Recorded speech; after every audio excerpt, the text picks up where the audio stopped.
শুধু দুর্গাপুজো বা কালী পুজো নয়, সরস্বতী পুজোতেও থিমের চমক মুর্শিদাবাদের কান্দিতে।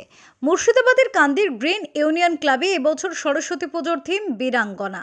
স্বাধীনতা সংগ্রামে যে সকল নারীরা অগ্রণী ভূমিকা পালন করেছিলেন, ইংরেজদের সঙ্গে লড়াই করে পরাধীন ভারতকে স্বাধীন করার লক্ষ্যে মহিলাদের ঐক্যবদ্ধ করে আন্দোলন সংগঠন করেছিলেন এবং ব্রিটিশদের বিরুদ্ধে লড়াই করতে গিয়ে গুলি খেয়েছিলেন, তাদের প্রতিচ্ছবি তুলে ধরা হয়েছে এই পুজো মণ্ডপে।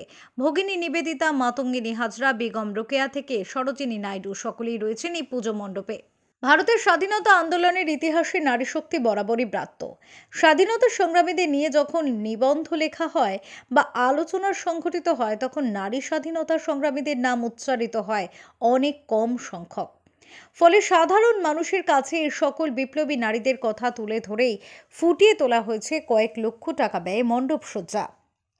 মঙ্গলবার সন্ধ্যায় এই সরস্বতী পুজো মণ্ডপের শুভ উদ্বোধন করেন কান্দির বিধায়ক অপূর্ব সরকার। এছাড়া উপস্থিত ছিলেন কান্দি পৌরসভার চেয়ারম্যান জয়দেব ঘটক ও পৌরসভার পৌর সদস্যরা। ব্যুরো রিপোর্ট, ওঙ্কার বাংলা।